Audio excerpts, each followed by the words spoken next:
So if you're a student and you're taking a difficult course, you might say to yourself, well, I need to sit down and study for 3 hours. But then you sit down and that isn't what happens. Your attention goes everywhere. And you might say, well, whose attention is it then if it goes everywhere? Because you say it's your attention. It's like, well, if it's your attention, maybe you would be able to control it, but you can't. And so then you might think, well, Jen, just exactly what the hell is controlling it? And you might say, well, it's random. Well, it better not be random. I can tell you that. That happens to some degree in schizophrenia. There's an element of randomness in that. It's not random. It's driven by the action of phenomena that I think are best considered as something like subpersonalities. You can't make yourself interested in something.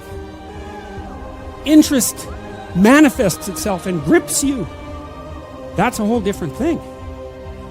And so what is it that's gripping you? And how do you conceptualize that? Is that a divine power? Well, it's divine as far as you're concerned because it grips you and you can't do anything about it.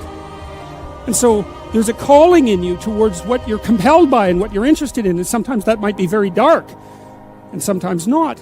But you're compelled forward by your interest. And so the idea that what moves you away from your country and your father's house and the comforts of your childhood home is something that's beyond you and that you listen to and hearken to. That's exactly right. And you can say, well, I don't want to call that God. It's like, it doesn't matter what you call it exactly. It doesn't matter to what it is, what it's called. It still is. And if you don't listen to it, that's the other thing. If you don't listen to it, and I've been a clinician and talked to enough people now, as old as I am, to know this absolutely. If you do not listen to that thing that beckons you forward, you will pay for it like you cannot possibly imagine. You'll have everything that's terrible about life in your life and nothing about it that's good. And worse,